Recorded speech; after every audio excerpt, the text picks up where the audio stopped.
The rain smelled like metal and regret. I stood on the corner of 5th and Madison, my suitcase handle digging into my palm, watching the taillights of Marcus's BMW disappear into the gray November afternoon. 3 years.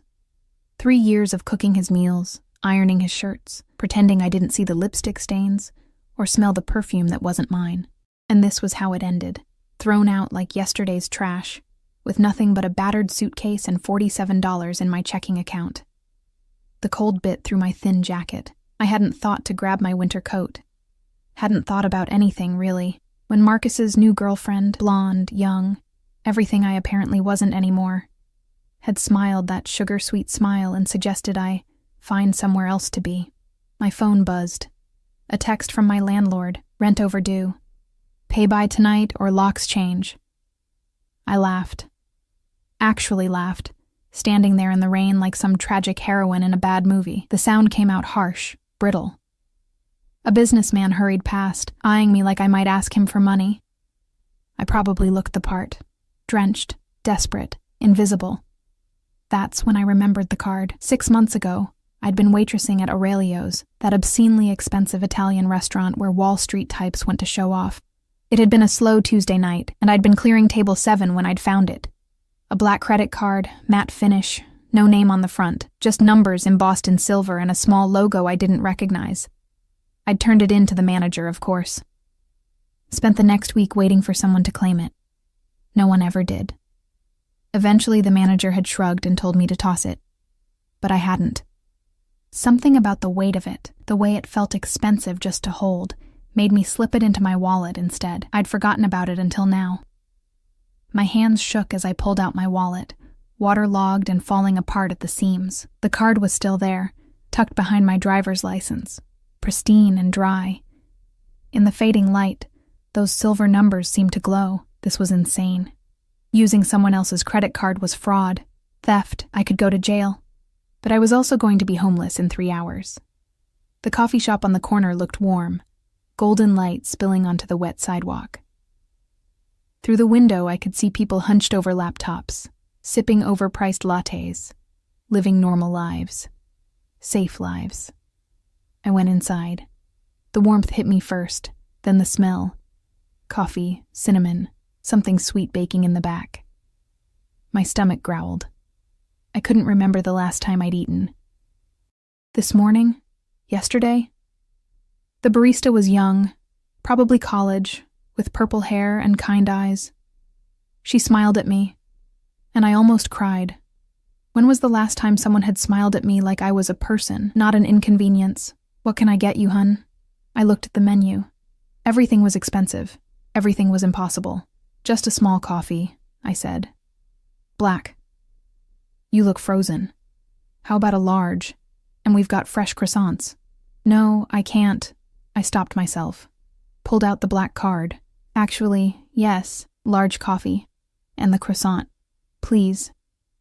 She didn't even blink at the card. Just ran it through the machine, handed it back with a receipt. It worked.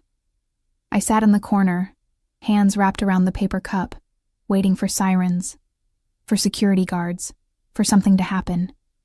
But nothing did. People kept coming and going. The barista kept smiling. The world kept turning. The croissant tasted like butter and second chances. I had $47, nowhere to sleep.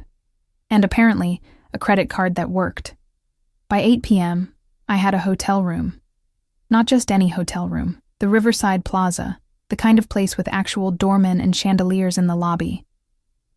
I'd walked in dripping, dragging my sad little suitcase, absolutely certain they'd take one look at me and call the cops. Instead, the woman at the desk, sleek black suit, pearl earrings, had smiled warmly. Welcome to the Riverside. How can I assist you this evening? I'd handed her the card. She'd typed something into her computer. Paused, typed again. Her smile had flickered, just for a second, before brightening into something that looked almost like respect. Of course. We have a junior suite available. Will that be suitable? A junior suite. I'd been hoping for a closet with a bed. Now I stood in front of the mirror in a bathroom bigger than Marcus's bedroom, staring at myself. My hair hung in wet tangles, mascara streaked down my cheeks. I looked like a ghost.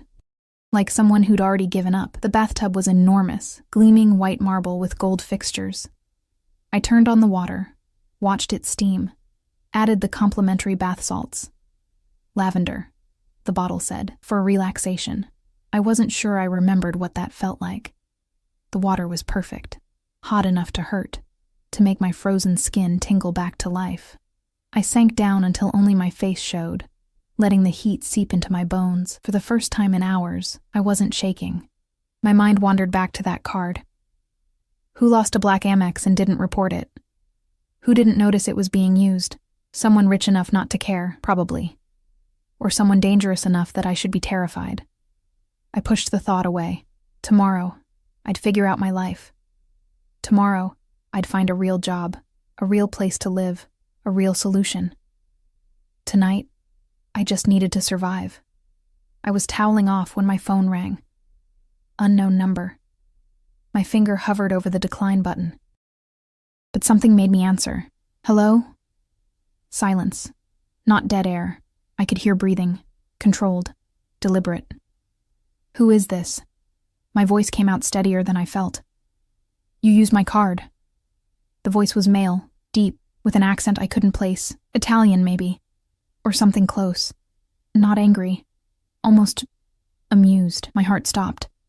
I can explain. The Riverside Plaza. Room 1847. Very nice choice. Papers rustled in the background. Coffee and a croissant at Cafe Dinner at Nero. the Hotel restaurant. The salmon. Excellent selection. And now, a pause. A bath? He was watching me. Or tracking me. Or both. I'm sorry, I stammered, clutching the towel tighter. I found it months ago. I turned it in. No one claimed it. I was desperate. I'll pay you back. Are you safe? The question threw me. What? Are you safe? He repeated it slowly, like I might be stupid. This hotel. Are you safe there? Yes? Good. Another pause. Someone will contact you in the morning. Don't leave. Wait, the line went dead. I stood there, dripping. Phone pressed to my ear, listening to nothing. Someone will contact you in the morning. That wasn't, I'm calling the police. That wasn't, you're going to jail. That was something else entirely. I should have run. Should have grabbed my suitcase and disappeared into the night. But where would I go? Back to the rain? Back to nothing?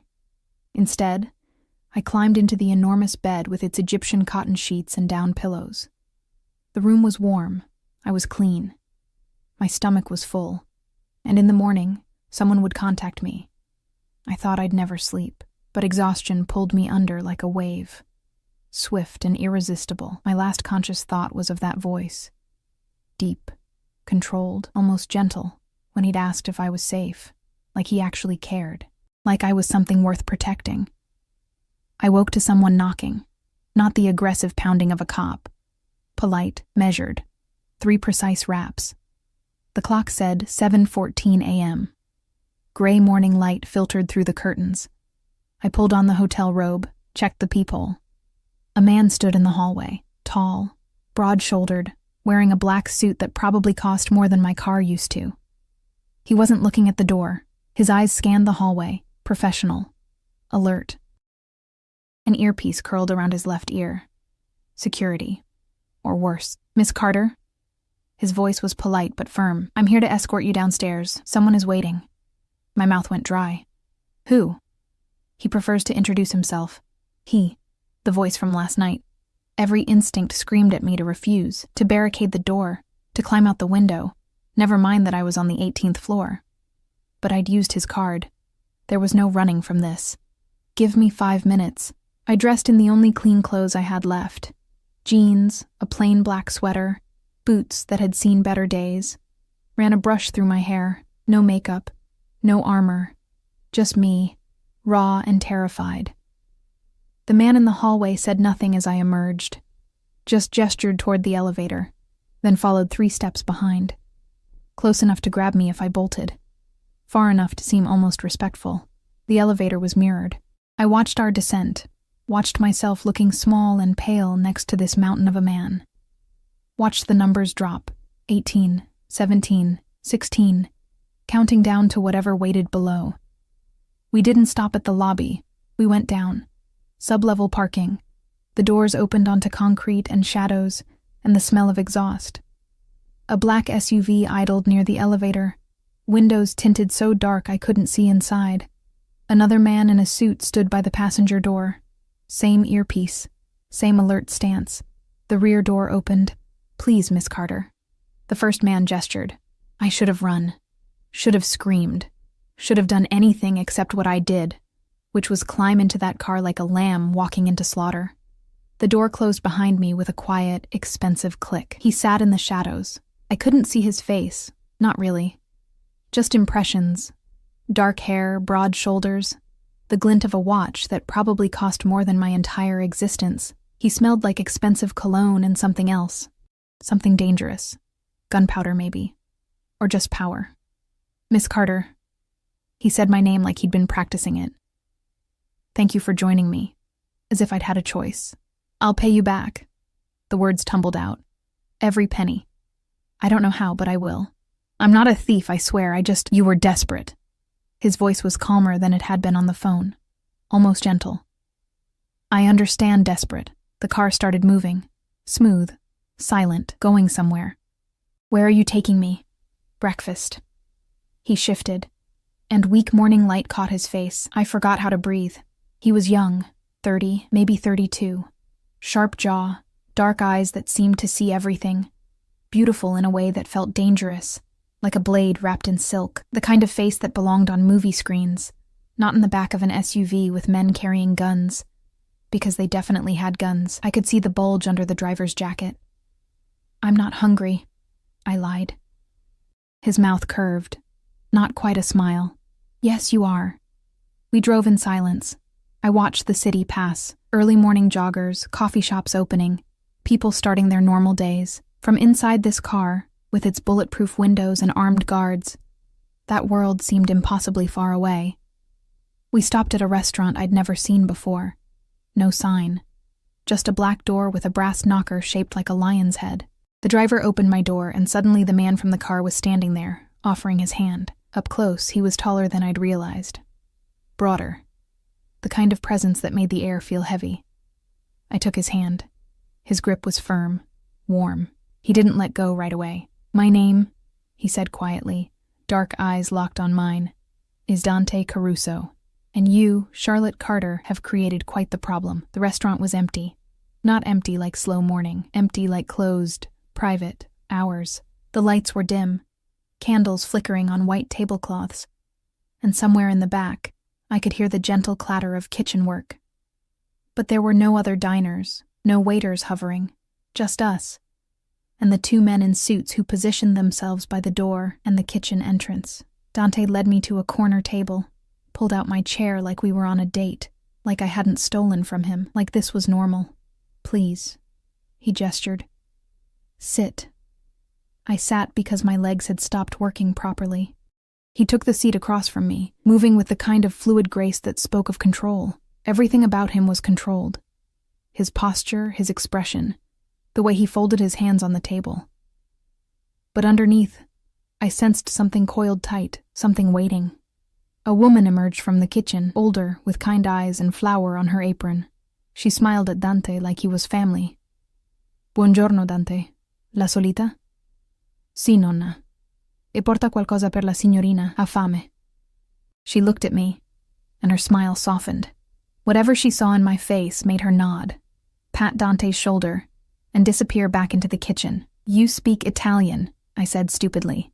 "My grandmother's restaurant." He gestured around us. "We're not open yet. I thought you might prefer privacy for this conversation." "Privacy. Right, privacy with armed guards. I really will pay you back." I started again, but he raised one hand. "Tell me what happened." "What?" "Yesterday. Tell me why you were standing in the rain with a suitcase, looking like the world had ended." The question was so unexpected, so genuine, that I felt tears prick my eyes. I blinked them back furiously. I'd cried enough. Does it matter? Yes. That one word. So simple, so certain. Like I mattered. Like my story mattered. I told him. I don't know why. Maybe because I had no one else to tell. Maybe because those dark eyes seemed to actually listen. I told him about Marcus, about the affair, about being thrown out with nothing, about the overdue rent and the $47 and the rain that smelled like metal. I didn't tell him about feeling invisible, about feeling used up and thrown away. He seemed to hear it anyway. When I finished, his jaw was tight.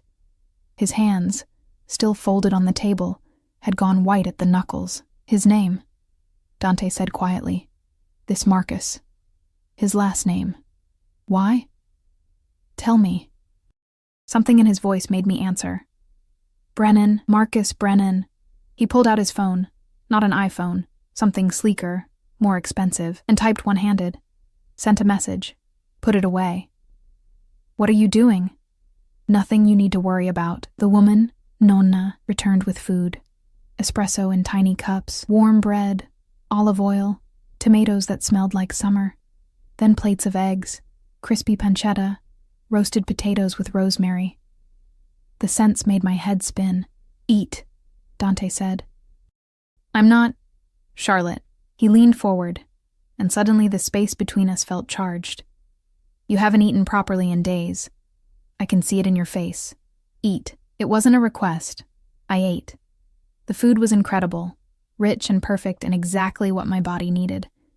I tried to be delicate, sophisticated, but hunger won. I ate like I was starving, because I was. Dante watched me the entire time. Not judging. Just watching. When I finally slowed down, embarrassed, he pushed his own untouched plate toward me. I already ate. He lied smoothly. Finish it. I can't. You can. I finished it, every bite. When I looked up, he was almost smiling. Better? I nodded, not trusting my voice. He poured more espresso, added sugar without asking if I took it. Somehow he'd guessed right. The card, he said finally. Tell me exactly how you found it. I explained about Aurelio's, about Table 7, about turning it in and no one claiming it. He listened without interrupting, those dark eyes never leaving my face. 6 months, he murmured when I finished. I wondered where it went. You didn't report it missing? I have many cards. That one. He paused. That one was special. I kept it for emergencies. Small purchases, untraceable transactions. Untraceable. My stomach dropped. What kind of transactions? He smiled then. Really smiled. And it transformed his face. Made him look younger. Almost playful. Nothing you need to worry about, Piccola. Little one. He'd called me Little One. When the charges came through last night, he continued, my people alerted me immediately. They wanted to call the police. I told them to wait. Why? Because I was curious. Someone had been using my card for hours, and they chose coffee, a hotel room, salmon for dinner. Not jewelry. Not cash advances, not anything smart. His eyes gleamed. Either the thief was incredibly stupid or incredibly desperate. And you bet on desperate. I always bet on desperate. Desperate people are honest. I laughed. Short, bitter. I'm a thief. How is that honest? You called the number on the card. You used your real name at the hotel. You stayed in one place, easy to find. He leaned back. A real thief would have disappeared. You were just trying to survive. The kindness in his voice broke something in me. I felt tears coming again, hot and humiliating. Don't. His voice went sharp. Don't cry for men like him. He doesn't deserve your tears. I'm not crying for him. Then who? Myself. The word came out broken. I'm crying for myself, and how stupid I was to waste 3 years on someone who threw me away like garbage. Dante was quiet for a long moment. When he spoke, his voice was soft, dangerous. You are not garbage, Charlotte, and Marcus Brennan is going to learn that. Before I could ask what he meant, his phone buzzed. He glanced at it, and something shifted in his expression. Satisfaction, cold, and sharp. What? Marcus Brennan, investment banker at Whitmore & Associates. Apartment on the Upper West Side, parents in Connecticut. Currently in his office, arguing with his girlfriend about, he scrolled, wedding venues.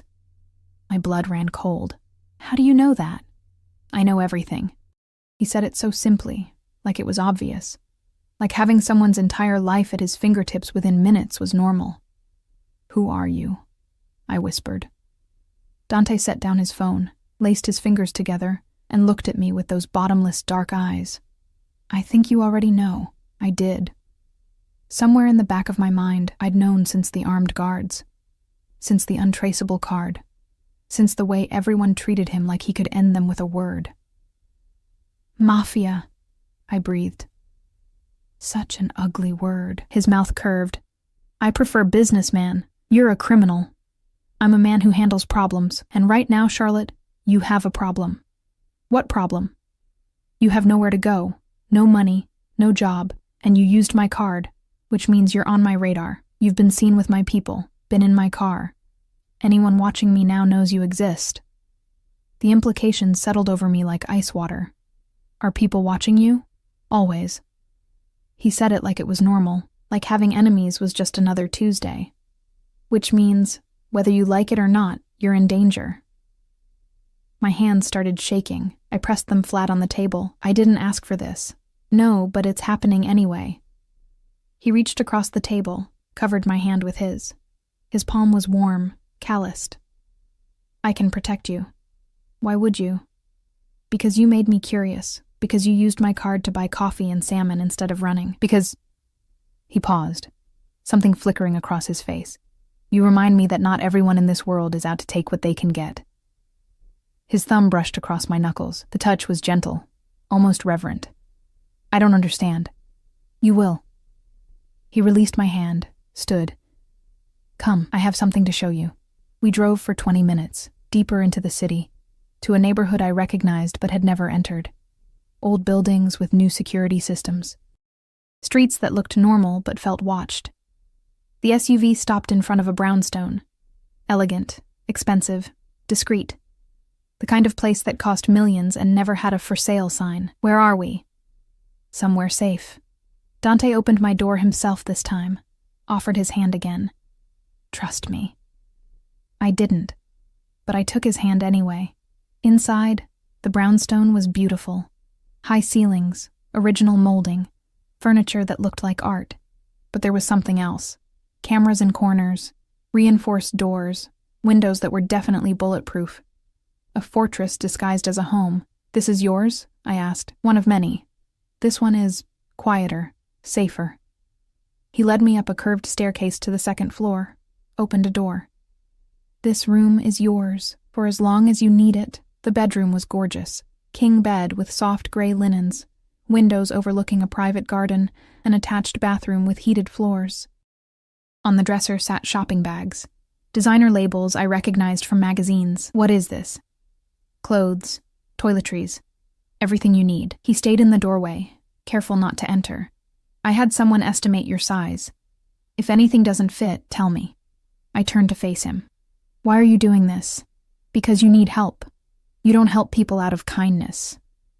Not in your world." His smile was sharp. "No, we don't." "Then what do you want from me?" He moved then, crossed the room in 3 strides, stopped close enough that I had to tilt my head back to meet his eyes. This close, I could see flecks of gold in the dark brown. Could smell his cologne, cedar, and something spicy.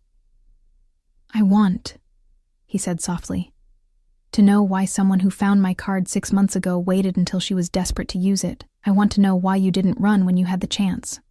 I want to know—" His hand came up, fingers brushing my cheek so gently I barely felt it. "Why you make me want to burn down the world for making you cry." My breath caught. "You don't know me." "Not yet." His thumb traced my jawline. "But I will." Then he stepped back, hands in his pockets, all business again.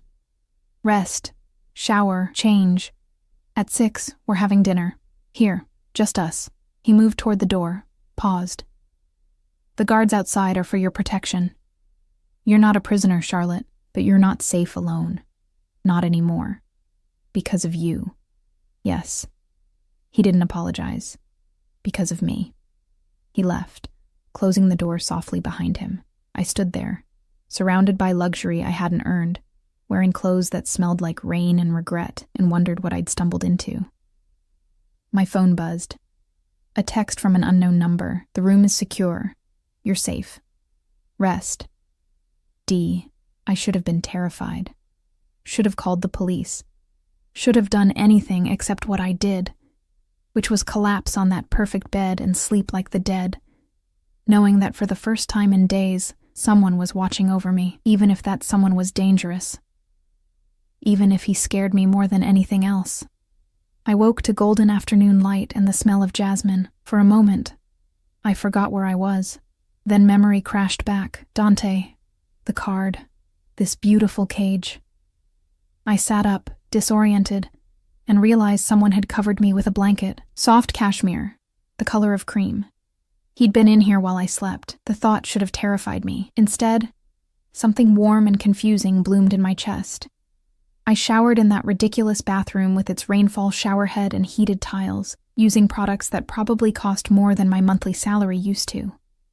The hot water felt like absolution, washing away yesterday's fear. I emerged feeling almost human. The shopping bag sat on the bed like a challenge. Inside, jeans that fit perfectly, soft sweaters in jewel tones, a black dress that looked simple until you touched it and realized it was silk, underwear. Expensive, delicate, in exactly my size. Shoes, boots, even a leather jacket. Everything I needed. Everything I'd lost. How had he known my size? Had he guessed? Or had someone been watching me longer than I realized? I dressed in dark jeans and a forest green sweater, left my hair down. No makeup in the bags, which felt oddly respectful, like he wanted to see me, not some painted version. My phone showed 5:47 p.m., 13 minutes until dinner. I opened the bedroom door cautiously. The hallway was empty, but I could hear voices downstairs, low, male, speaking rapid Italian. I recognized Dante's voice, calm and authoritative. Someone else responded, urgent. I crept down the stairs, following the sound. They were in what looked like an office. Dark wood, leather chairs, a desk covered in papers and multiple phones. Dante stood by the window, hands in his pockets, staring out at the garden. The other man was older, gray-haired, gesturing as he spoke. Ridiculous, Dante. Lei è una responsabilità, una complicazione che non possiamo permetterci. Basta. Dante's voice cracked like a whip. She stays. Sei pazzo? Il consiglio. Il consiglio answers to me. He turned, and even from the doorway, I could see the cold fury in his face. She stays. The older man threw up his hands, muttered something I couldn't hear, and stalked toward the door. He saw me and froze, eyes widening. Miss Carter. His voice was polite, accent thick. I apologize. We didn't realize you were awake. It's fine. I stepped aside to let him pass. He nodded stiffly and left, footsteps echoing through the house. Dante watched me from across the room. His expression had shifted, the fury gone, replaced by something softer, almost apologetic. You speak Italian, I said. You already knew that. I didn't know I was a liability. He moved toward me slowly, like approaching a spooked animal. Marco is cautious. He's been with my family for 30 years. He worries. About me? About what you represent. Dante stopped a few feet away. Change, unpredictability, things we can't control. And you? Do I worry you? His mouth curved. Terrify me, actually. The admission hung between us, surprisingly honest. Dinner's ready, he said finally. Come. The dining room was intimate, a small table set for two, candles already lit, wine breathing in a crystal decanter. Through the windows, I could see the garden, lit with soft lights that made it look magical. Dante pulled out my chair again, that old-world gesture that felt both protective and possessive. You don't have to do that, I said. I know. He took his own seat across from me. I want to. The food came in courses, brought by a woman who smiled at me like I was expected, like I belonged. Salad with pears and gorgonzola. Pasta so delicate it melted on my tongue. Lamb that fell apart at the touch of a fork. We ate in silence for a while, not uncomfortable, just waited, like we were both trying to figure out what to say. Tell me about your family, Dante said finally. Why? Because I want to know you. I set down my fork. There's not much to tell. My parents died when I was 19. Car accident, no siblings. No aunts or uncles who gave a damn. I've been on my own since then. Something flickered in his eyes. I'm sorry. Don't be. It was a long time ago. I took a sip of wine. Expensive, complex. Nothing like the cheap stuff Marcus used to buy. What about you? Besides Nonna. Large family. Too large sometimes. He smiled, but it didn't reach his eyes.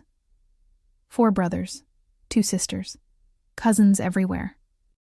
Everyone with an opinion about how I should run things. Things. You mean your business? Yes. Which is? Importing. Exporting. Investments. He said it smoothly, rehearsed. Legitimate operations mostly. Mostly. He didn't apologize for it.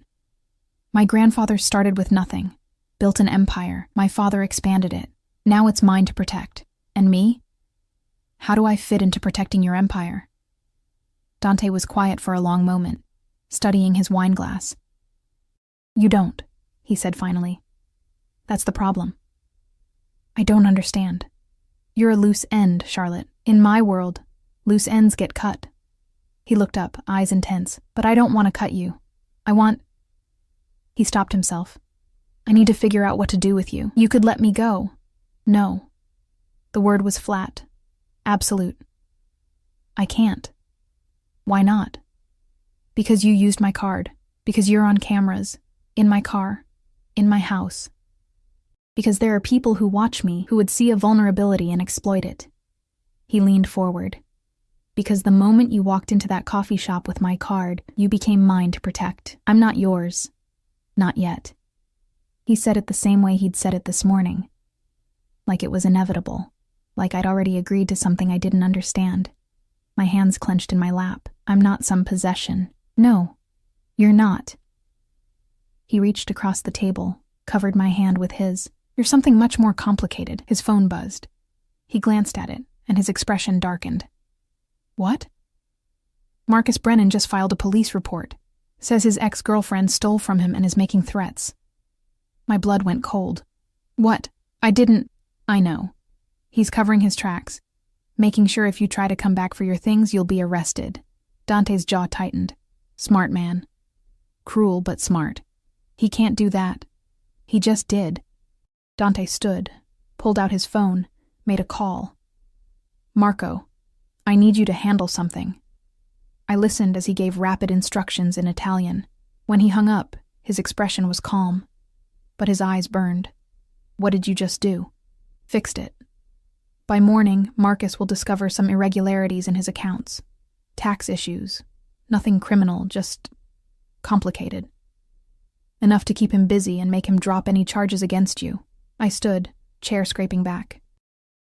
You can't just ruin someone's life because he ruined yours. Dante moved around the table, close but not touching. Yes, Charlotte, I can, and I will. That's not justice. No, it's protection. His hand came up, cupped my cheek. He threw you out. Made you desperate enough to use a stranger's card. Filed false charges to cover his own guilt. Why do you defend him? I'm not defending him. I'm saying this isn't right, right? His laugh was bitter. There's no right in my world. There's power, and there's weakness. I won't let you be weak. I can take care of myself. Can you? He stepped closer, crowding me gently against the table. Where will you go, Charlotte? Back to the street? Another hotel room you can't afford? Maybe find another man who'll use you and throw you away when something better comes along. His words stung, because they were true. I'll figure it out. Or... His other hand came up, framing my face, forcing me to meet his eyes. You stay here. Let me handle Marcus. Let me keep you safe. And what do you get out of it? Time. To figure out why I can't stop thinking about you. His thumb brushed my lower lip. Why the thought of you hungry and cold makes me want to burn the world down. Why I want to wrap you in silk and lock you away where nothing can hurt you. My breath caught. That's insane. Yes. He smiled, dark and dangerous. I told you, you terrify me. We stood there, his hands on my face, my heart racing. The moment stretched, taut as a wire. Then his phone rang. He stepped back, released me, answered it. See? His expression changed. Alert. Sharp. Quando? Dove. No, stay there, I'm coming. He hung up, already moving toward the office. What's wrong? Business. I need to handle something. He paused at the door. Stay here. Don't leave the house. The guards will keep you safe. Dante, promise me, Charlotte. Don't leave. Something in his voice made me nod. He left. I heard voices, movement, then the sound of cars pulling away. The house fell silent except for the tick of a clock somewhere. I was alone in a mobster's brownstone, wearing clothes he'd bought, eating food he'd provided, and I had absolutely no idea what I was doing. I explored, carefully, expecting someone to stop me, but the guards stayed outside. The house was beautiful, more art than I'd ever seen, books in multiple languages, photographs of people who looked like Dante. Family. Normal, smiling, like they weren't part of something dark and dangerous. In the office, I found the papers on his desk, contracts mostly, in English and Italian. Some looked legitimate, shipping manifests, import licenses. Others used words I didn't understand. One folder caught my eye. My name on the tab. Inside, everything. My birth certificate, social security number, employment records, bank statements showing my pathetic balance, medical records, school transcripts, even a photo. Me leaving Aurelio's 6 months ago carrying a tray. He'd been watching me. Not just since yesterday, since the card. I should have been furious, should have felt violated, but mostly, I felt something else. Seen. For 6 months, while I'd been invisible to everyone else, Dante Caruso had been paying attention. My phone buzzed. A text from an unknown number. Found something interesting? I spun around. The office was empty, but there, in the corner, a small camera, almost invisible. Another text. Don't be angry. I need to know you're safe. I typed back. This is crazy. Yes. But you're still here. I looked at the camera, knowing he could see me, wherever he was. Why me? The response took longer this time, because when you used my card, you didn't buy jewelry or clothes or anything for yourself. You bought coffee and food, basic survival, and something about that broke my heart. I stared at the screen, reading it again. Again. Come home safe, I typed. I will. Sleep well, Piccola. Dream of better things. I went back to my room, climbed into bed still wearing his clothes, and tried to make sense of what was happening. I'd stumbled into a world I didn't understand, caught the attention of a man who scared and fascinated me in equal measure, and somehow, impossibly, I felt safer than I had in years, even knowing what he was, even knowing what this could become. I fell asleep watching the garden lights flicker, thinking about dark eyes and gentle hands, and the way he'd said my name like it was something precious, like I was something precious, like I was finally someone worth keeping. I woke to shouting, male voices, angry and overlapping, somewhere downstairs. I checked my phone. 3:47 a.m. The house was dark, except for light spilling from the first floor. I should have stayed in bed. Should have pulled the covers over my head and pretended I heard nothing. Instead, I crept to the stairs. Cannot continue like this, Marco's voice, furious. She is a distraction, a weakness.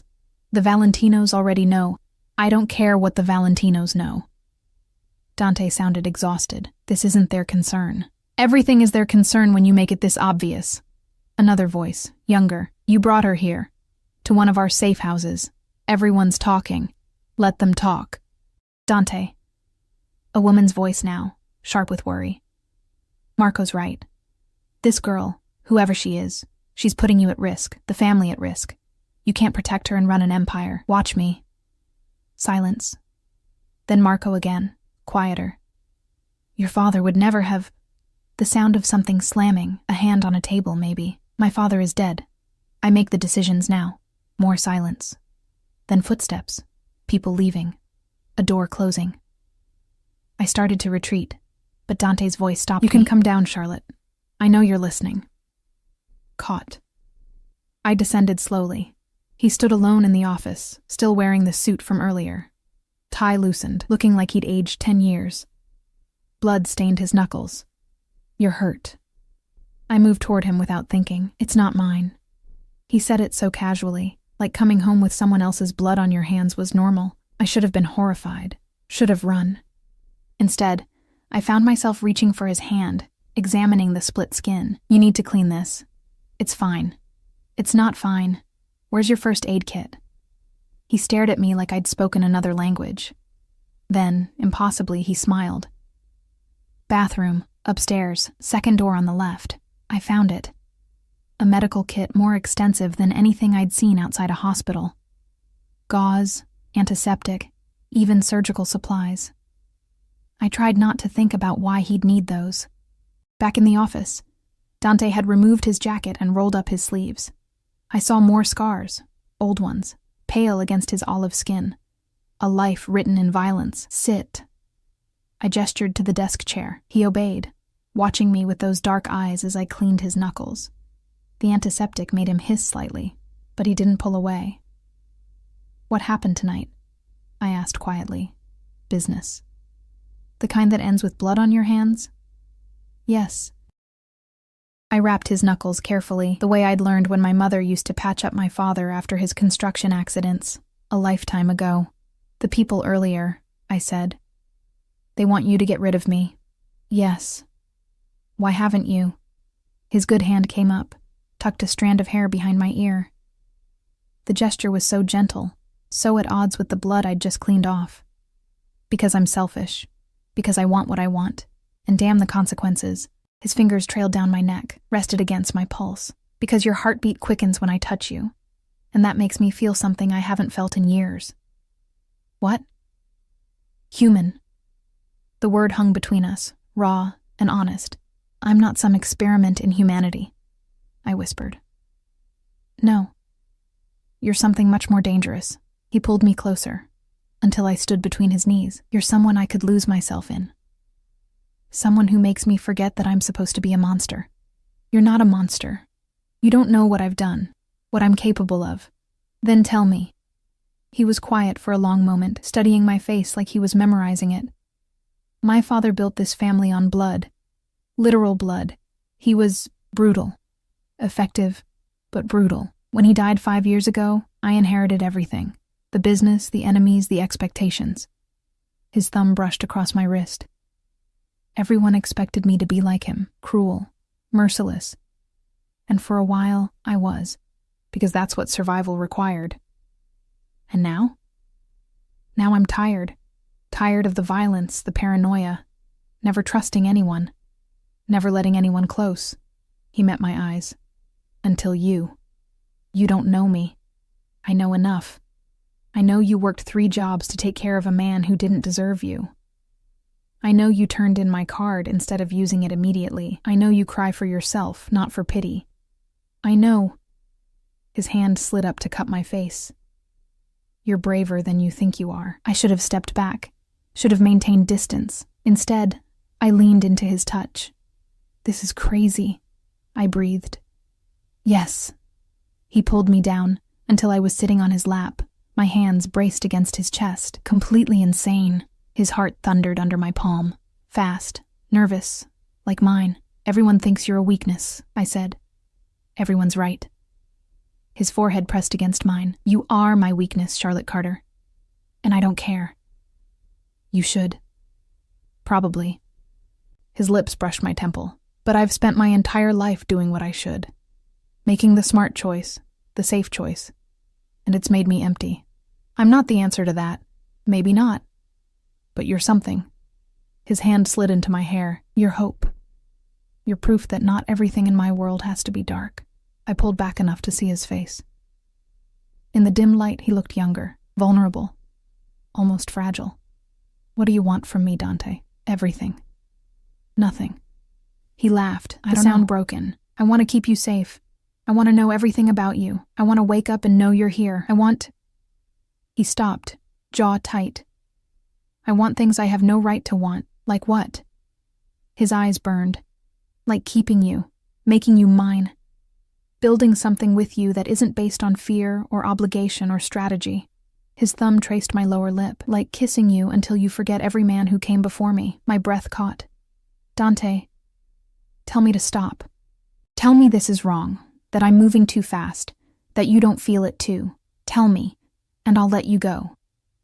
I should have told him all of those things. Instead, I kissed him.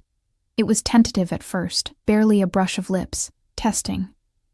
But then his hand tightened in my hair, and he deepened the kiss with a hunger that stole my breath.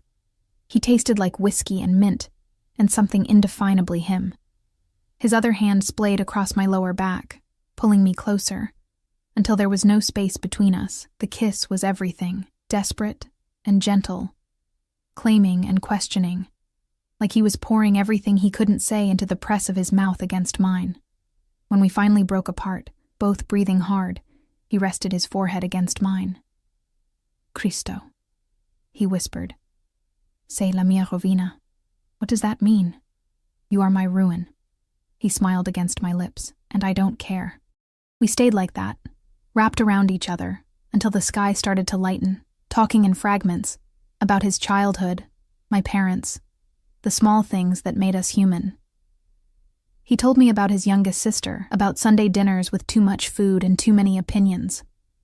I told him about the diner where I'd worked at 19, about the regular who left me $1,000 tip when I graduated. Normal things, beautiful things. Things that had nothing to do with blood or cards or danger. Stay, he said finally, as dawn painted the windows gold. Not because you have nowhere else to go. Stay because you want to. I don't know what I want. Then stay until you figure it out. His hand cupped my cheek. I'll give you time. Space. Whatever you need. Just stay. I thought about my empty apartment, Marcus's betrayal, the loneliness that had been eating me alive. Then I thought about this. Dante's arms around me, his heartbeat steady beneath my palm, the way he looked at me like I was something precious. Okay, I whispered. I'll stay. His smile was brilliant, transformative. He kissed me again, softer this time, like sealing a promise. We fell asleep there, tangled together in his office chair, as the city woke up around us. And for the first time in longer than I could remember, I felt safe. 3 days passed in a strange, suspended reality. Dante worked from home, spending hours in his office on calls in rapid Italian, while I explored the house, read books from his extensive library, and tried to make sense of my new life. He'd join me for meals, always attentive, always careful not to push, but the tension was building. I could feel it in the way he looked at me, in the way his hand would linger when he passed me something, in the way I found myself watching him, wanting him, despite everything I knew he was. On the 4th morning, Marco appeared at breakfast. We have a problem. He didn't look at me. The Valentinos want a meeting about her. Dante's expression went cold. Tell them no. They're insisting. They say you're making decisions based on emotion, not logic. They want to verify that you're still capable of leadership. I don't answer to the Valentinos. No, but you need their cooperation. The shipment next week. I know. Dante's jaw tightened. He looked at me, something warring in his eyes. When? Tonight. Neutral ground. Just you and Vittorio. After Marco left, Dante was quiet. Too quiet. What does this mean? I asked. It means I have to prove that you're not a liability, that I'm still in control. And if you can't? He didn't answer. Didn't need to. I could see it in his face. The Valentinos would demand he choose. The Empire or me. I'll leave, I said. I'll go somewhere safe. Somewhere they can't. No. He crossed to me in 2 strides, gripped my shoulders. You're not leaving. Not now. Not ever. Dante, if this threatens your family, you are my family now. He said it fiercely. I don't care what the Valentinos think. I don't care what anyone thinks. You're mine, Charlotte, and I protect what's mine. The possessiveness in his voice should have frightened me. Instead, it made me feel cherished, claimed, wanted. What are you going to do? What I do best. His smile was sharp, dangerous. Remind them who's in charge. He left at 8 p.m., dressed in a black suit, looking every inch the powerful man he was. He kissed me at the door, deep, thorough, like he was marking me.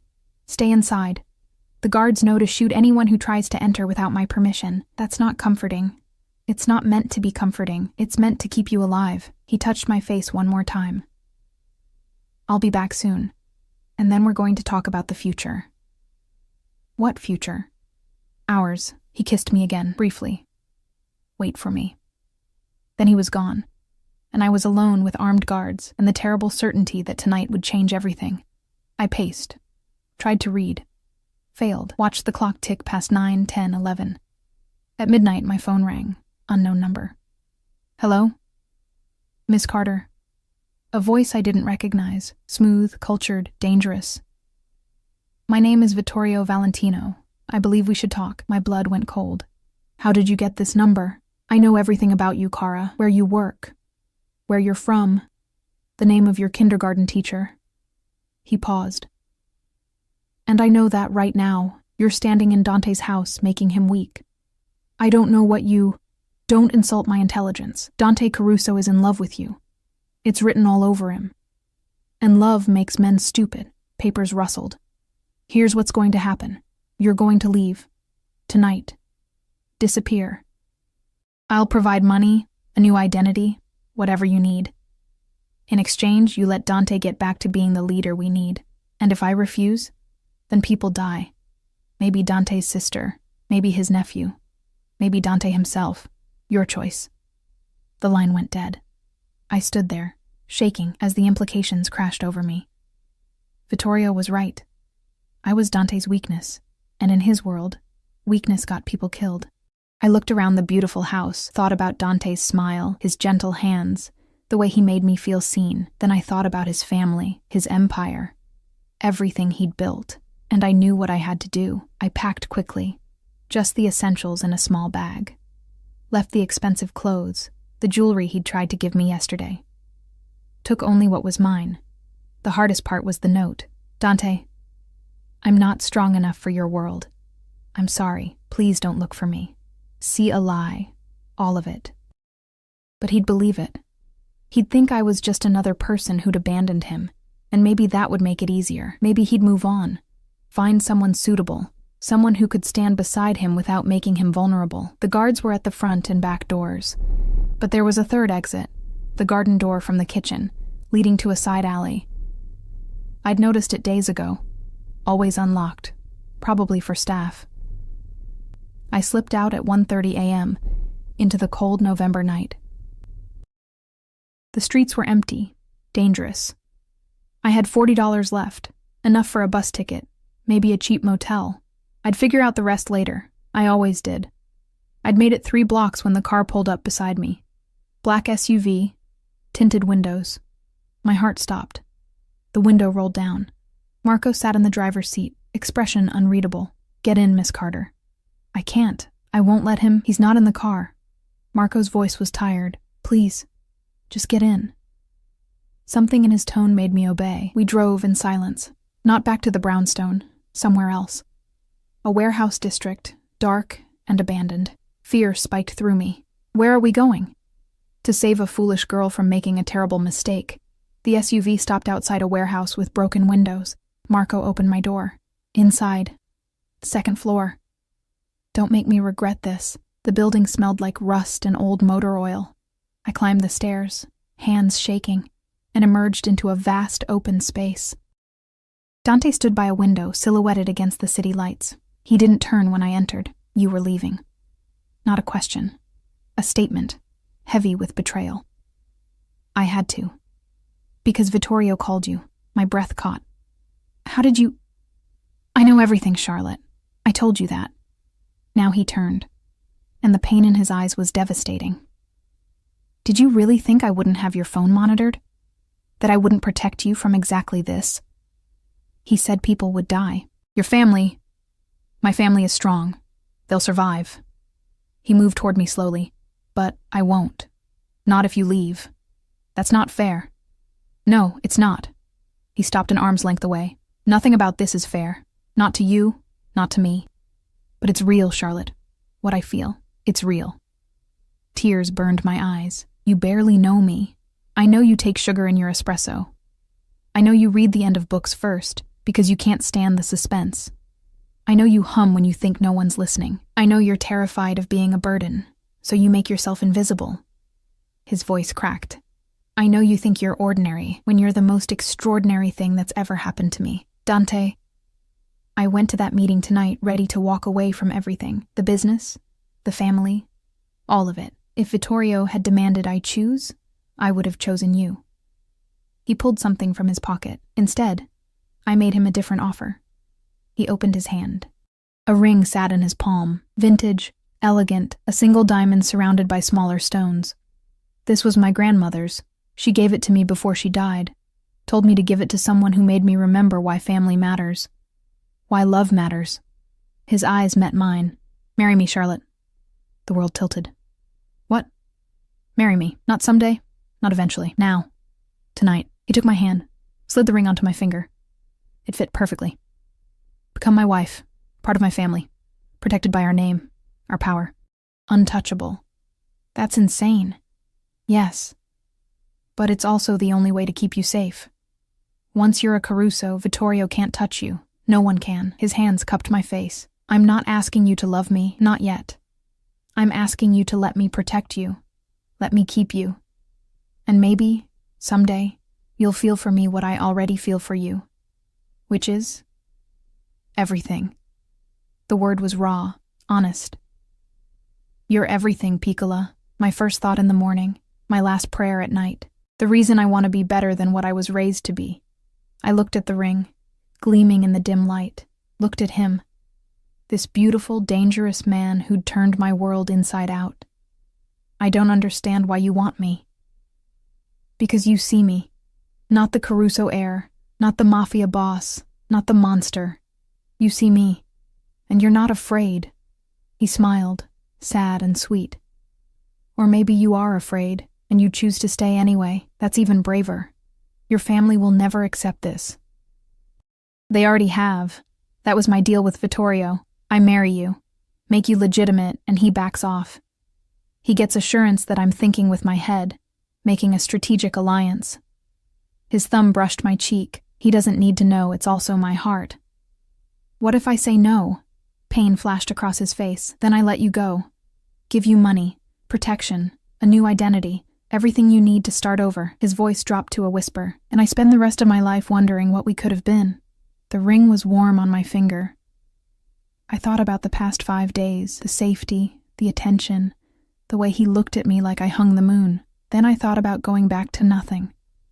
To loneliness. To being invisible. This is crazy, I whispered. I know. We barely know each other. We'll learn. You're a criminal. I'm also the man who wants to spend his life making you happy. He pressed his forehead to mine. Say yes, Charlotte. Take a chance on me. On us.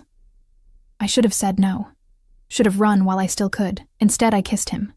Deep and desperate and terrified and hopeful all at once. Yes. I breathed against his lips. Yes. His arms came around me, crushing me close, and I felt him shaking. Relief, joy, fear, all of it. Grazie a Dio, he whispered. Grazie a Dio. We were married 3 hours later, not in a church.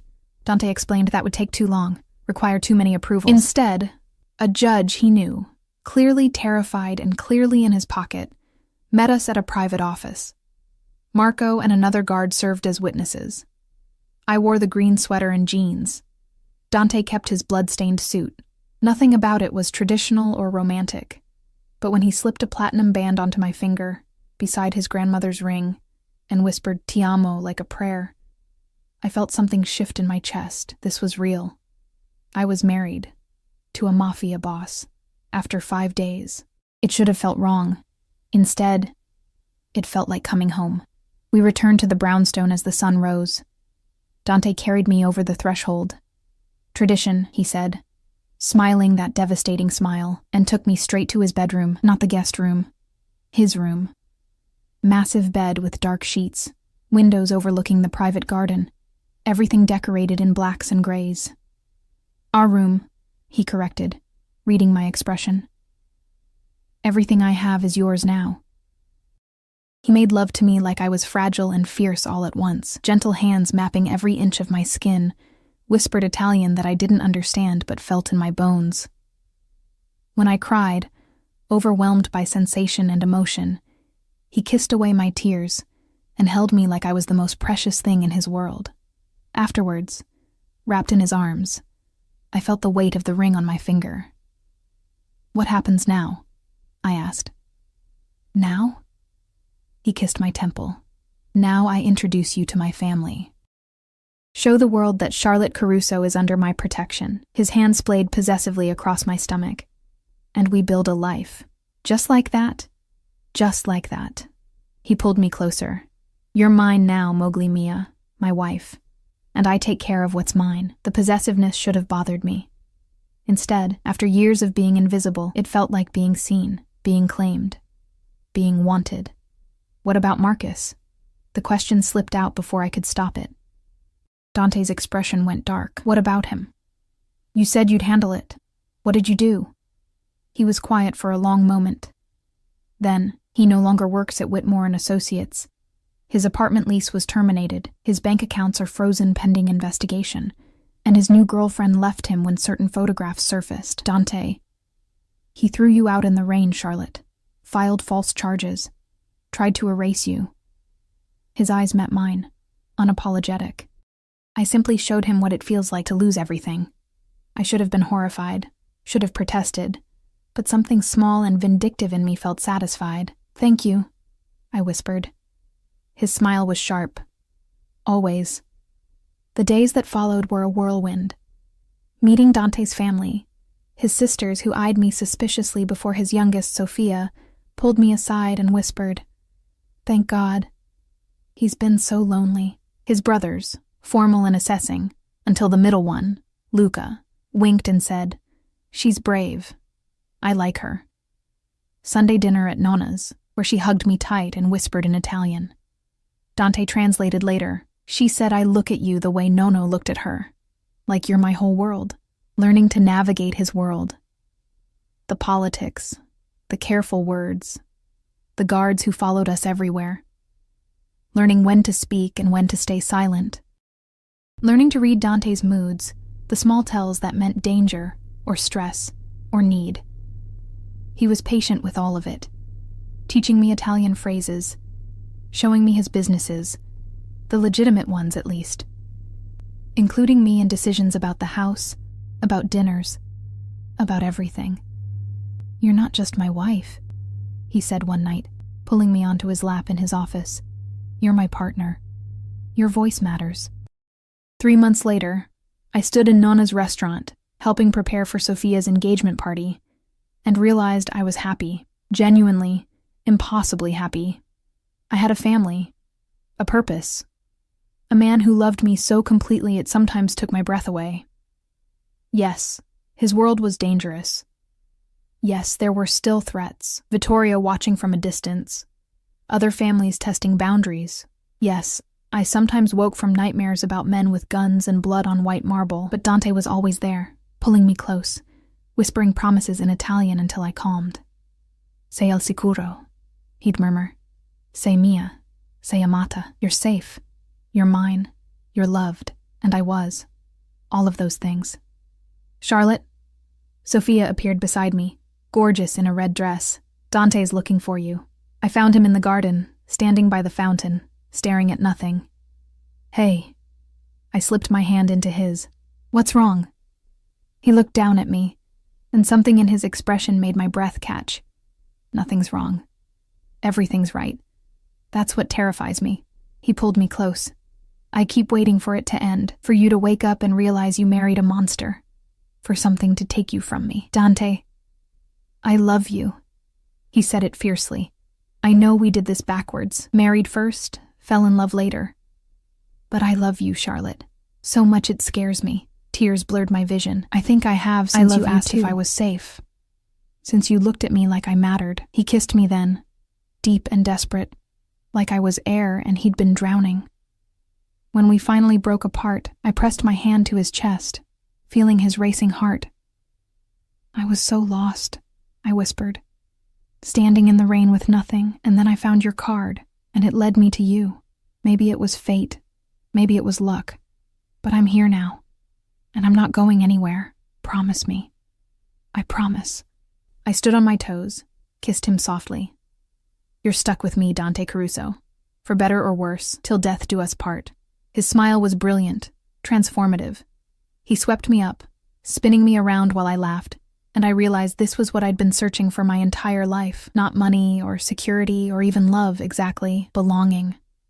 I belonged here, with him, in this strange, dangerous, beautiful world we'd built together. That night, as we lay tangled together in our bed, Dante's hand resting on my stomach, where our future might someday grow, I thought about the girl I'd been, lost, invisible, desperate. She'd used a stranger's card and accidentally stumbled into a fairy tale. A dark, complicated, sometimes terrifying fairy tale. But mine. Ours. And I wouldn't trade it for anything. What are you thinking? Dante murmured, half asleep. That I'm glad Marcus kicked me out. Glad I was desperate enough to use your card. Glad everything fell apart so it could come together like this. He chuckled, the sound rumbling through his chest. I'm glad I forgot my card at Aurelio's.